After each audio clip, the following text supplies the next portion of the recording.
अस्सलाम वालेकुम जी। बेटा आज हम लोग क्लास 9 कंप्यूटर चैप्टर नंबर 1 का जो फर्स्ट टॉपिक है वो डिस्कस करने जा रहे हैं। प्रॉब्लम सॉल्विंग स्टेप्स हमने ये पहले पढ़ा भी हुआ है, आज हम दोबारा इसको रिवाइज करने जा रहे हैं। तो इसका ओवरव्यू और मतलब इसके कंसेप्ट्स आज हम लोग क्लियर करेंगे। तो प्रॉब्लम सॉल्विंग में सबसे पहले हमने डिस्कस किया था प्रॉब्लम को, कि वर्ड प्रॉब्लम जो है उसकी डेफिनेशन क्या है। आमतौर पर हम लोग प्रॉब्लम समझते हैं किसी भी मसले को। हमने ये डिस्कस किया था कि प्रॉब्लम सिर्फ मसला ही नहीं होता, problem is an obstacle, hurdle, barrier या कोई डिफ़िकल्टी, या हमने कहा था कि हमारा जो एम है वो भी एक प्रॉब्लम है, हमारा एक टारगेट है वो भी एक प्रॉब्लम है। और any situation that is needed to be removed और सॉल्व, कि ऐसी सिचुएशन जिसको हमने रिमूव करना है या सॉल्व करना है, हम उसको भी प्रॉब्लम के ज़ुमरे में लेते हैं। ठीक है। फॉर एग्जांपल हमने डिस्कस किया था कि अगर हम अपनी डेली रूटीन लाइफ में से एक चीज़ देख लें कि हमने सुबह अपने घर से स्कूल आना है, तो हमारे लिए वो भी एक प्रॉब्लम है। ठीक है जी। तो हम उस प्रॉब्लम को कैसे सॉल्व करते हैं, उसके लिए एक सोल्यूशन प्लान करते हैं, यानी उसके लिए प्रॉपर स्टेप्स होते हैं प्रॉब्लम सॉल्विंग के, कि आप लोग कैसे उस प्रॉब्लम को सॉल्व करते हैं कि आपने स्कूल से घर आना है। ठीक है। या हमने डिस्कस किया था कि आपने को होमवर्क करना है या टेस्ट की प्रिपरेशन कर रहे हैं, टेस्ट में अच्छे मार्क्स लेने हैं, तो ये आपका एक टारगेट है, तो आपके लिए ये डेफिनेटली प्रॉब्लम है। तो हमने इसका सोल्यूशन कैसे लेना है। तो इसके अलावा हटके भी हम लोग जब कोई भी प्रॉब्लम फेस करते हैं, चाहे वो हमारी स्टडी रिलेटेड हो या हमारी डेली रूटीन का मैटर हो, उसके लिए हम लोग एक सोल्यूशन प्लान करते हैं। ठीक है जी। जो इंजीनियरिंग के स्टूडेंट्स हैं वो इंजीनियरिंग के मेथड्स लगाते हैं उसके ऊपर प्रॉब्लम सॉल्विंग के लिए। जो साइंस के स्टूडेंट्स हैं वो साइंटिफिक मेथड्स यूज़ करते हैं। जो कंप्यूटर स्टूडेंट्स हैं, जो कंप्यूटर प्रोग्रामर्स हैं, वो प्रॉब्लम सॉल्विंग के स्टेप्स होते हैं उनके कुछ, ठीक है जी, वो यूज़ करते हैं। तो ये प्रॉब्लम सॉल्विंग बेसिकली एक स्किल है जिसको हम लोग एक अप्रोच के साथ, ऑर्गेनाइज्ड अप्रोच के साथ जो है वो इस स्किल को गेन कर सकते हैं और हम लोग प्रॉब्लम के सॉल्यूशन तक पहुंच सकते हैं। ठीक है जी। आज हमने जो प्रॉब्लम सॉल्विंग स्टेप्स डिस्कस करने हैं, उसके अंदर सबसे पहले मैंने डिस्कस किया था और हमने ये बात पढ़ी थी कि सबसे पहले हम लोग क्या करेंगे, प्रॉब्लम को डिफाइन करेंगे। ठीक है जी। तो प्रॉब्लम के सॉल्यूशन के लिए सबसे पहले प्रॉब्लम को डिफाइन करना पड़ता है कि प्रॉब्लम है क्या। ठीक है। हम लोग कैसे, किस चीज का सॉल्यूशन लेने जा रहे हैं, एक मसले का। ठीक है जी। अब डिफाइनिंग ऑफ प्रॉब्लम का मतलब है कि आपने प्रॉब्लम को ऐसे बताना है कि उसके अंदर कोई भी एम्बिगुइटीज नहीं रहे, कोई भी अबहाम ना रहे, कोई भी चीज ऐसी जो है वो अनक्लियर ना रहे। ठीक है जी। तो प्रॉब्लम की डेफिनेशन ऐसी होनी चाहिए जिससे हमें पता चल सके कि एक्चुअली प्रॉब्लम क्या है, उसके मुताबिक हम लोग जो है वो फिर सोल्यूशन उसका प्लान कर सकें। ठीक है जी। अब प्रॉब्लम के सोल्यूशन के लिए ये जरूरी है कि प्रॉब्लम अच्छी तरह डिफाइन हो। फॉर एग्जाम्पल, अब साथ मैंने यहाँ पर नीचे कुछ पॉइंट्स मेंशन किए हुए हैं कि प्रॉब्लम डेफिनेशन के अंदर अगर आपकी कोई मसला आ जाता है, उसके अंदर भी कोई प्रॉब्लम आ जाता है कि आप जिस प्रॉब्लम को डिफाइन करना चाह रहे हैं, अपना एक्चुअली मसला बताना चाह रहे हैं, अगर वो नहीं आता, आपको बताना नहीं आ रहा। अब देखें डेफिनेशन प्रॉब्लम की क्यों जरूरी है। हम इसको एक generally life, daily life, routine life के अंदर इसको डिस्कस करते हैं कि आप फॉर एग्जांपल डॉक्टर के पास जा रहे हैं। डॉक्टर के पास जाने के बाद आप लोग कहते हैं कि डॉक्टर साहब मुझे मेडिसिन दे दें, तो डॉक्टर आगे से आपको क्या पूछेगा कि अपना भाई मसला बताया मुझे। ठीक है। आपको क्या प्रॉब्लम है, किस चीज की मेडिसिन चाहिए आपको। ठीक है ना। अगर आप डॉक्टर को क्लियरली वो नहीं बताएंगे तो डॉक्टर आपको उसका सोल्यूशन नहीं दे सकता। आप मेडिसिन किस चीज की देगा वो आपको। ठीक है। तो आपको प्रॉब्लम क्लियरली बताना पड़ेगा, डिफाइन करना पड़ेगा। ठीक है जी। प्रॉब्लम डेफिनेशन इतना ही जरूरी है जितना डॉक्टर से मेडिसिन लेते हुए जो है वो आप उसको मसला बताते हैं। बाकी किसी भी एस्पेक्ट में आप देख लें कि प्रॉब्लम कोई भी हो, किसी भी तरह का हो, उसको डिफाइन करना जो है वो बेहद जरूरी है। ठीक है जी। अगर आप लोग नहीं बता सकते तो आपको सोल्यूशन जो है वो नहीं मिलेगा प्रॉब्लम का। ठीक है। जब भी हमने सोल्यूशन लेना है तो पहले हम लोग देखेंगे कि प्रॉब्लम अच्छी तरह डिफाइन होगी है या नहीं होगी। अगर खुदा ना खास्ता प्रॉब्लम को अच्छी तरह कोई डिफाइन नहीं कर पाया तो फिर हम लोग क्या करेंगे, फिर हम लोग लेंगे जी गेन बैकग्राउंड नॉलेज। हम बैकग्राउंड नॉलेज गेन करेंगे। अब बैकग्राउंड नॉलेज क्या है, हम अपना जो पिछला जो है अपना जो सर्कमस्टांसेस हैं, किन हालात की वजह से ये प्रॉब्लम पैदा हुई, उन हालात के ऊपर जो है ना वो नज़रसानी करेंगे हम लोग। किन वजूहात की बिना पे ये मसला पैदा हुआ, क्या ऐसे जो है वो पॉइंट्स थे, कौन से ऐसे फैक्टर्स थे जिसकी वजह से ये प्रॉब्लम रेज हुआ, हम बैकग्राउंड नॉलेज लेंगे। ठीक है जी। जब हम लोग बैकग्राउंड नॉलेज इकट्ठा कर लेंगे तो फिर हमें थोड़ा सा प्रॉब्लम की डेफिनेशन समझ आ जाएगी कि मसला है क्या, कौन सी ऐसी चीज है जिसमें ये प्रॉब्लम पैदा हो रही है, क्या हैपनिंग, मतलब प्रॉब्लम की हैपनिंग किन सर्कमस्टांसेस के अंदर हो रही है। तो हम लोग जो है वो बैकग्राउंड नॉलेज से भी प्रॉब्लम को डिफाइन कर सकते हैं, या हम लोग क्या करेंगे, यूज गेसेस, हम आइडिया लगाएंगे, अंदाजा लगाएंगे, हम लोग तुक्का मारेंगे। ठीक है जी। हाउएवर ये गैसेस वाला जो काम है, ये प्रॉब्लम की आइडेंटिफिकेशन लाजमी नहीं है कि 100% करेक्टली आप लोग प्रॉब्लम को आइडेंटिफाई कर लें। ठीक है जी। लेकिन हम लोग गैसेस भी यूज कर सकते हैं अपने पास्ट एक्सपीरियंस के ऊपर, जो हमारे पिछले एक्सपीरियंसेस हैं प्रॉब्लम्स के लिए, या सर्कमस्टांसेस पिछले जो हमने फेस किए हैं या हमारी नज़र से गुजरे हुए हैं, उनकी बिना पे, उस तजर्बे की बुनियाद पे हम लोग जो है वो गैस लगाएंगे, या हम लोग एक पिक्चर ड्रा करेंगे। ठीक है जी। अब ये ड्राइंग का पिक्चर हर तरह के प्रॉब्लम के लिए अप्रोप्रिएट नहीं होता। ये आप मोस्टली जो कैलकुलेशंस हैं या आपको इस तरह की लॉजिकल प्रॉब्लम्स आ जाती हैं तो उसके लिए आप लोग ये यूज़ कर सकते हैं। ये हर किस्म के प्रॉब्लम के लिए मतलब अप्रोप्रिएट नहीं होता। लेकिन हाउएवर अगर आप कंसेप्चुअली या इसके सपोजिशन के अंदर पिक्चर्स ड्रा कर रहे हैं किसी चीज़ की, तो माइट भी पॉसिबल कि ये आपके लिए हेल्पफुल हो। बहरहाल प्रॉब्लम की जो आपका डेफिनेशन है उसके लिए हम ये तीनों चीज़ें इस्तेमाल कर सकते हैं अगर हमें एग्जैक्टली प्रॉब्लम की डेफिनेशन नहीं मिल रही। ठीक है जी। अब जब हमें प्रॉब्लम की डेफिनेशन मिल गई, हमने सोल्यूशन उसका फाइंड करना है, तो उसके लिए हमें क्या होना चाहिए, अंडरस्टैंडिंग होनी चाहिए प्रॉब्लम की, कि क्या हमें जो चीज़ डिफाइन की गई है वो हमें पता चल गई या नहीं चल गई, हमें क्लियरली अंडरस्टैंडिंग होनी चाहिए। ठीक है। जैसे फॉर एग्जांपल आप अगर अपनी टेक्स्ट बुक को उठा के देखें तो उसके अंदर एक बड़ी ज़बरदस्त एग्जांपल कोट की गई है कि अ रिडल और puzzle can be answered only if it is understand very well. ठीक है। अगर आप उसको बहुत अच्छी तरह समझ गए हैं, किसी पजल को या किसी पहेली को जिसको आप रिडल बोलते हैं, अगर आपको उसकी समझ आ गई तो फिर आप उसका आंसर कर सकते हैं। ये सेम केस इसके अंदर प्रॉब्लम सॉल्विंग मेथड के अंदर अंडरस्टैंडिंग का प्रॉब्लम है कि अगर आपको प्रॉब्लम की अंडरस्टैंडिंग बहुत अच्छी तरह हो गई है तो फिर आप उसका सलूशन जो है वो प्लान कर सकते हैं। अब इसके अंदर जो है आप लोग जब एनालिसिस करते हैं तो आपके पास ये 5 W's आ जाते हैं। ठीक है जी।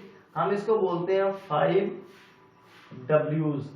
अगर आप इन 5 W's का आंसर क्लियरली ले लेते हैं, जिसके अंदर व्हाट, हु, व्हाई, व्हेन और वेयर, ये 5 W's को सेटिस्फाई कर लेते हैं तो आपको प्रॉब्लम का सलूशन जो है वो इजीली मिल जाता है। अब फॉर एग्जांपल एक एग्जांपल उन्होंने दी हुई है आपकी क्लास में टेक्स्ट बुक में, क्लास के टेक्स्ट बुक में, कि आपको एक टीचर ने टास्क असाइन कर दिया कि हमने जो है वो अल्फाबेटिकली अरेंज करने हैं स्टूडेंट्स के नेम्स। ठीक है जी। और क्या है उसके लिए इन्होंने दी हुई है, suppose your class teacher ask you assigns you a task to prepare a list of student in your school whose name start with letter ए।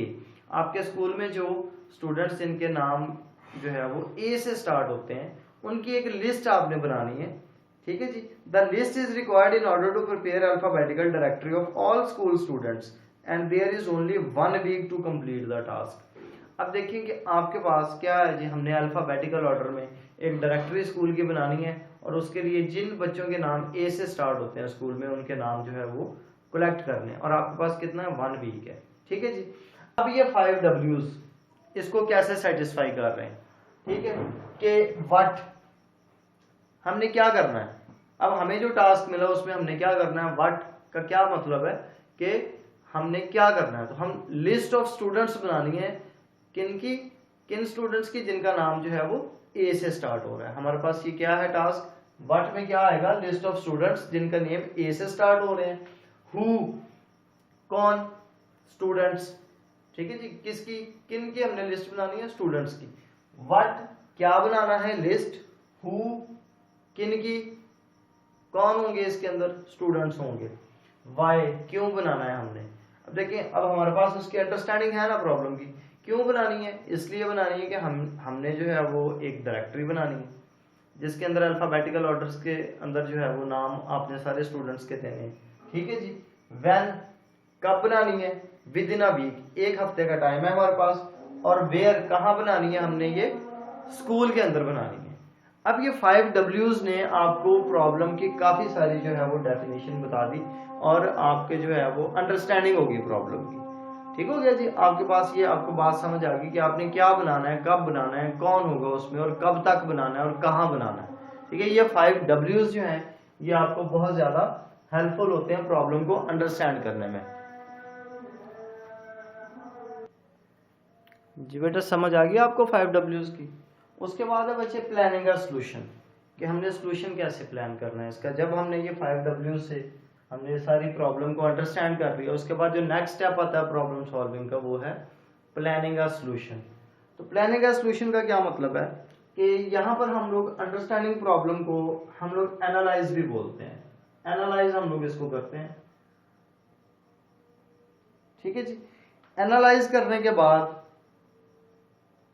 हमने क्या करना होता है, सॉल्यूशन को प्लान करना है। अब हमें प्रॉब्लम अच्छी तरह समझ आ गया, हमने उसको अंडरस्टैंड कर लिया। अब हम लोग क्या करेंगे, उसका प्रॉब्लम का सॉल्यूशन प्लान करेंगे।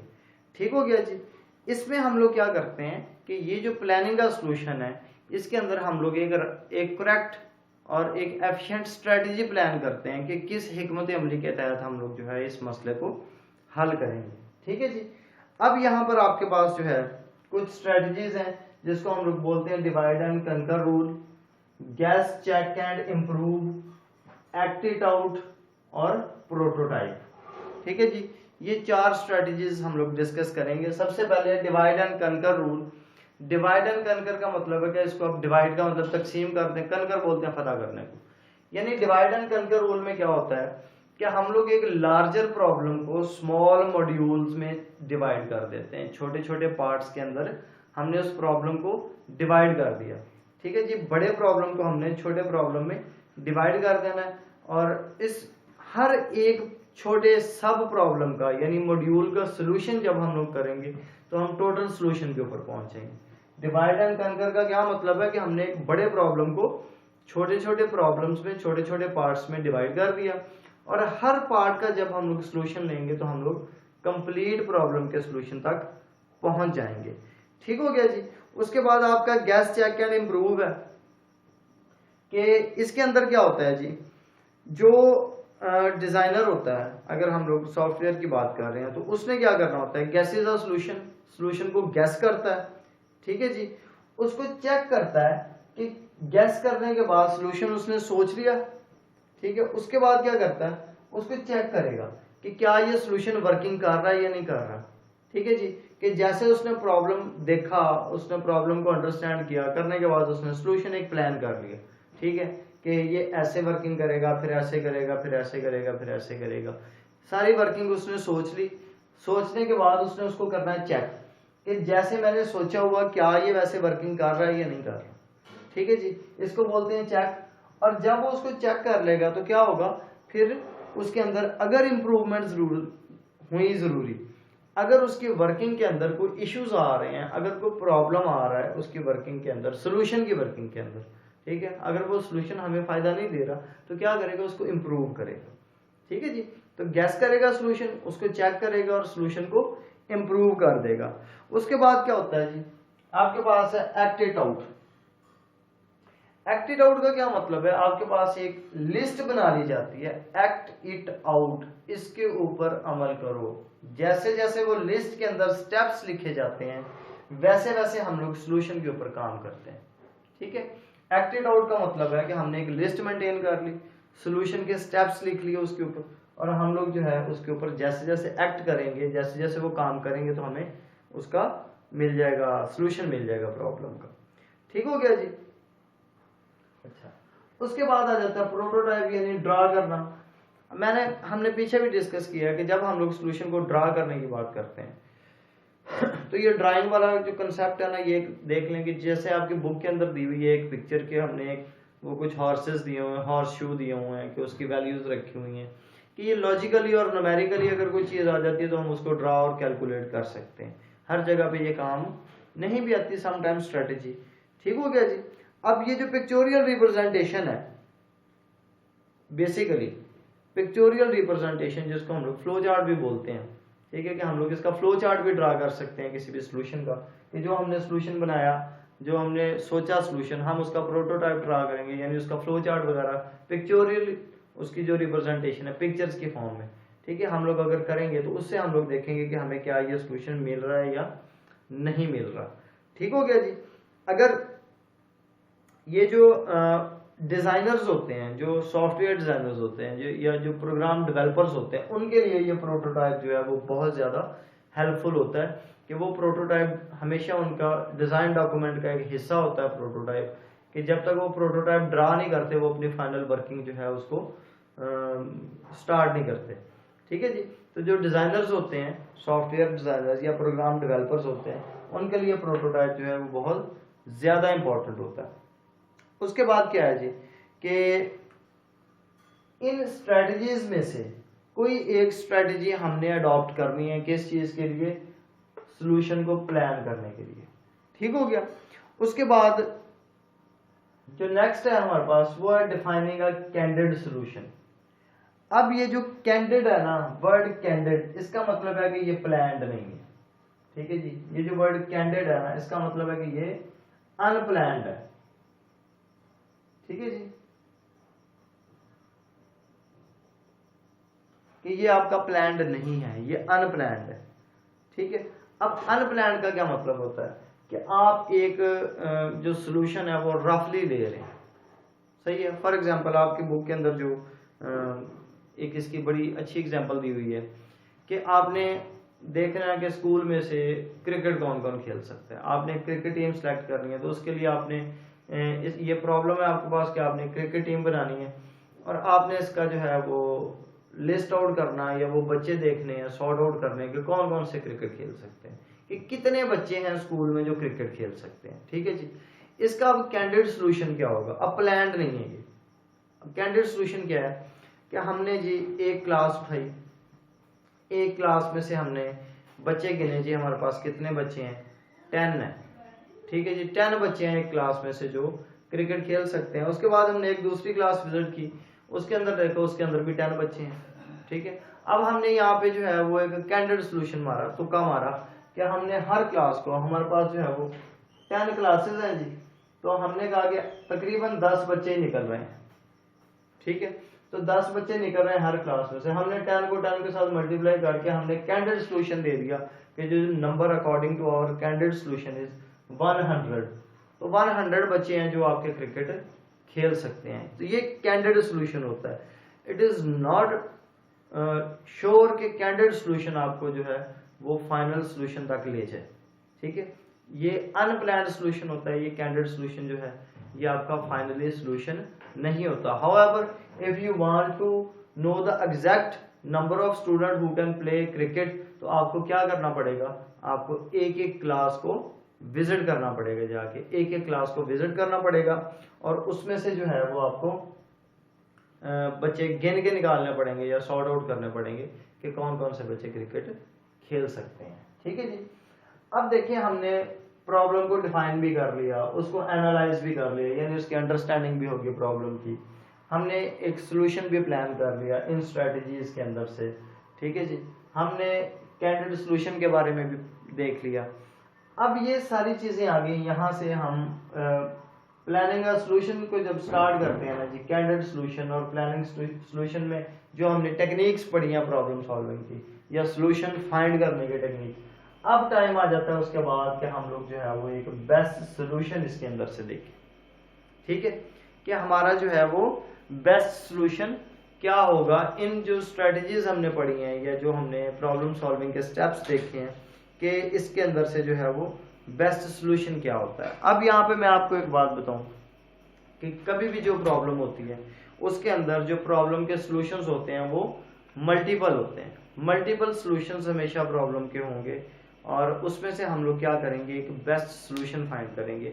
फॉर एग्जांपल कि हमने किसी एक बच्चे का नाम सॉर्ट आउट करना है।